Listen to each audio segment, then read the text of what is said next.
السلام علیکم ورحمۃ اللہ وبرکاتہ۔ بسم اللہ الرحمن الرحیم۔ محترم قابل احترام پیارے طلباء کرام، میرے پیارے بچوں، دیکھو آج ہم انشاءاللہ مضمون اردو میں جو ہمارا سبق دیانتداری چل رہا ہے اس سے متعلق مشق کے جو سوالات ہیں، سوال نمبر 7 اور 8 انشاءاللہ ہم مل کے حل کریں گے آن لائن کلاسز میں۔ تو پیارے بچوں، میں امید کرتا ہوں کہ آپ لوگ مکمل دلچسپی کے ساتھ یہ ویڈیو دیکھیں گے اور اگر ضرورت پڑنے پہ اس کو دوبارہ بھی دیکھیں گے، ٹھیک ہے؟ تو آپ لوگ جو ہے نا اللہ پاک سے اور ضرور مانگا کریں کہ اللہ پاک پوری قوم کے اندر اس زبان کی سچی محبت اللہ پیدا فرما دے، صحیح ہے، اور اس کی اہمیت بھی ہمارے دلوں میں پیدا فرما دے اور وہ جو ہمیشہ قائم رہے اور اس میں ہمیشہ اضافہ ہو، ٹھیک ہے انشاءاللہ۔ اب ہم نیکسٹ سلائیڈ کی طرف بڑھ رہے ہیں پیارے بچوں، جس میں ہم مشق کا سوال نمبر 7 پہلے حل کریں گے انشاءاللہ اور پھر سوال نمبر 8 کریں گے۔ جزاکم اللہ خیرہ۔ عزیز طلباء کرام، میرے پیارے بچوں، اب آپ لوگ اسکرین پہ سلائیڈ نمبر 2 دیکھ رہے ہیں، جس میں سوال نمبر 7 میں جو 6 الفاظ موجود ہیں جن کے ہم نے جملے بنانے ہیں، یعنی ورڈز موجود ہیں اور اس کے ہمیں سینٹنسز بنانے ہیں۔ We have to make a sentences, ٹھیک ہے؟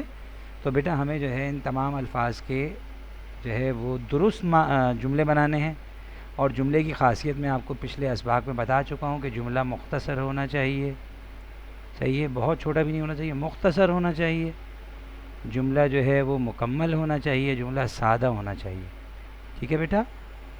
جملہ درست ہونا چاہیے، جملہ مختصر ہونا چاہیے اور جملہ سادہ ہونا چاہیے۔ زیادہ مشکل الفاظ استعمال کریں گے یا طوالت دیں گے، اس کو طویل جملہ لکھیں گے تو نہ سمجھنے والوں کو سمجھ میں آئے گا، نہ بولنے والے کو، نہ پڑھنے والے کو، ٹھیک ہے بیٹے؟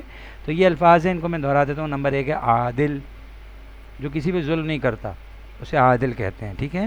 یہ حضور صلی اللہ علیہ وسلم کا صفاتی نام بھی ہے، عادل۔ نمبر 2 ہے مہمان نوازی، یعنی مہمان کی خدمت کرنا، میں علماء نے دہرا دوں میں۔ نمبر 3 ہے دستک، یعنی کھٹکھٹانا، اور کھٹکھٹایا جاتا ہے، دروازے پہ کھٹکھٹایا جاتا ہے، ویسے تو کھڑکیوں بھی کھٹکھٹایا جا سکتا ہے لیکن اکثر جو ہے دروازوں پہ دستک دی جاتی ہے، ضرورت پڑنے پہ کھڑکی پہ بھی دی جا سکتی ہے، لیکن وہ ایک ہی گھر کے اندر کے معاملات ہوتے ہیں۔ نمبر 4 ہے عمدہ، یعنی بہترین، عمدہ۔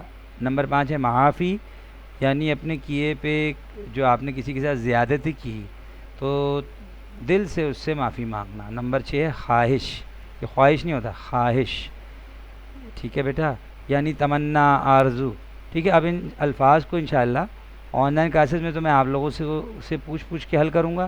ابھی آپ آگے دیکھیے کہ انشاءاللہ نیکسٹ سلائیڈ میں ان کو میں نے جملوں میں تبدیل کیا ہے، دیکھیے۔ جزاکم اللہ خیرہ۔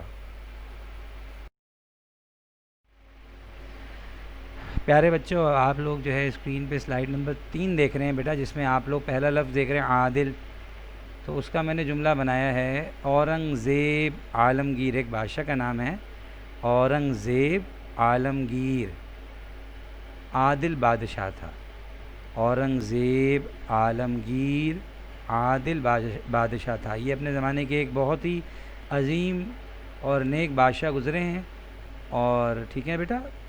تو یہ بات ذہن میں رکھیں انشاءاللہ۔ نمبر 2 لفظ ہے مہمان نوازی، یعنی مہمان کی خدمت کرنا، تو میں نے اس کا جملہ یہ بنایا ہے، یہ ٹائپ کیا ہے کہ مہمان نوازی اللہ تعالیٰ کو بہت پسند ہے، مہمان نوازی اللہ تعالیٰ کو بہت پسند ہے، ٹھیک ہے بیٹا؟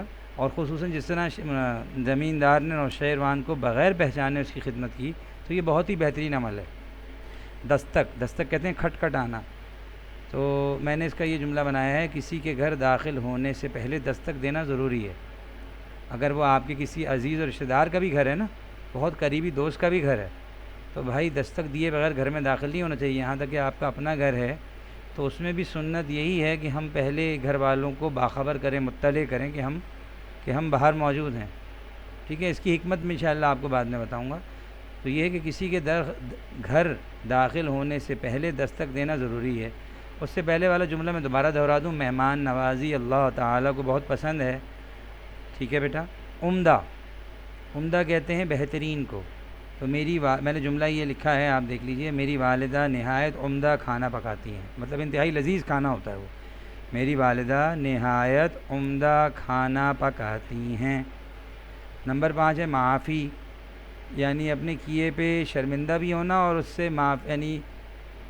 معافی طلب کر لینا، ٹھیک ہے، اس سے مطلب یہ تقاضا رکھنا کہ مجھے معاف کر دو. میں نے جملہ بنایا ہے عمر اپنے کیے پر نہیں عمر نے اپنے کیے کی معافی مانگ لی. عمر نے اپنے کیے کی معافی مانگ لی. خواہش کہتے ہیں آرزو یا تمنا ہو، تو مجھے ڈاکٹر بننے کی خواہش ہے. کوئی یہ بھی لکھ سکتا ہے مجھے انجینئر بننے کی خواہش ہے، مجھے کرکٹر بننے کی خواہش ہے، مجھے عالم دین بننے کی خواہش ہے. تو خواہش کا جملہ کیا ہے؟ مجھے ڈاکٹر بننے کی خواہش ہے. ڈاکٹر انگلش کا ورڈ ہے، ویسے ڈاکٹر کو اردو زبان میں کہتے ہیں طبیب. مجھے طبیب بننے کی خواہش ہے. ٹھیک ہے، انشاءاللہ اب ہم نیکسٹ سلائڈ کی طرف بڑھ رہے ہیں. جزاکم اللہ خیر. محترم طلباء، اب آپ لوگ اسکرین پہ سلائیڈ نمبر 4 دیکھ رہے ہیں. اس سے پہلے سلائیڈ نمبر 3 میں سوال نمبر 7 مشق کا مکمل موجود ہے. اس مشق میں ہم نے ایک ایکسرسائز کو مکمل کرنا ہے، اور وہ یہ ہے کہ ہم نے الفاظ کی ضد لکھنی ہے. الفاظ کی ضد لکھنی ہے، جس کو انگلش میں کہتے ہیں ورڈز آپوزٹس. تو دائیں جانب جو ہیں سیدھے ہاتھ پہ جتنے الفاظ ہیں، یہ جو ہیں وہ لفظ ہیں جن کی ہمیں ضد معلوم کرنی ہے، اور پھر ہم نے اس کو لکھنا ہے انشاءاللہ. ٹھیک ہے، سب سے پہلا لفظ ہے عادل، نمبر 2 ہے عمدہ، نمبر 3 ہے حرام، نمبر 4 ہے پسند، نمبر 5 ہے شریف. اب عادل کی جو ضد ہے بیٹا وہ ہے ظالم. ٹھیک ہے، عادل وہ ہوتا ہے جو کسی کے ساتھ زیادتی یا ظلم نہ کرے، اور ظالم وہ ہوتا ہے جو کسی کے ساتھ کوئی زیادتی کرے، ظلم کر دے. ٹھیک ہے بیٹا. عمدہ کے معنی ہے بہترین، اور اس کی ضد ہے ردی. جیسے ہمارے پاس کچھ چیزیں ہوتی ہیں نا جو ہم ردی والے کو دے دیتے ہیں، ردی ہوتی ہیں. بیکار، ردی سے مراد بیکار، انتہائی بیکار، ناقابل استعمال. ٹھیک ہے بیٹا. اور ایک ہے حرام. حرام کام ہوتے ہیں اور حرام کمائی ہوتی ہے جو کہ غلط راستوں سے حاصل کی جاتی ہے، یا وہ کام جس سے اللہ پاک سخت ناراض ہوتے ہیں انہیں حرام کام کہتے ہیں. اور اس کی ضد ہے حلال. حلال یعنی اچھا راستہ، اچھا طریقہ. ایک ہے پسند. لفظ کہتے ہیں مجھے یہ اسکول بہت پسند ہے. اب اس کے مقابلے میں کوئی ضد کہے کہ مجھے یہ اسکول ناپسند ہے. پسند، ناپسند. ٹھیک ہے. ایک آدمی شریف ہے، با کردار ہے، اور اس کے مقابلے میں دوسرا شخص جو ہے وہ بد کردار ہے، بدمعاش ہے. ٹھیک ہے. تو شریف کی جو ضد ہے وہ ہے بدمعاش. شریف کی ضد کیا ہے؟ بدمعاش. اب ہم نیکسٹ سلائیڈ کی طرف بڑھ رہے ہیں، جس میں تفویض کار ہے، جو کہ جمعرات کے روز جو آپ کا تحریری ریٹن ٹیسٹ ہے نظم نعت کا، اس سے متعلق ہے، دیکھ لیجئے. عزیز طلبہ کرام، اب آپ لوگ یہ بخوبی اس سلائیڈ کو دیکھ بھی لیجئے، سمجھ بھی لیجئے کہ جو نظم نعت کے ابتدائی 4 سوالات ہیں، مشقی 4 سوالات، ان کا تحریری جائزہ آپ سے لیا جائے گا. یہاں اسکرین پہ آپ لوگوں کو جو اسکرین شیئرنگ کی جائے گی، اسکرین شیئر کی جائے گی، وہ سوالات کی ہوگی. آپ لوگوں نے صرف درست جوابات اتارنے ہوں گے انشاءاللہ، سوال نہیں اتارنا ہوگا. اور بغیر کاپی کتاب کھولے کسی بھی چیز سے آپ نے چیٹ نہیں کرنا، نقل نہیں کرنی.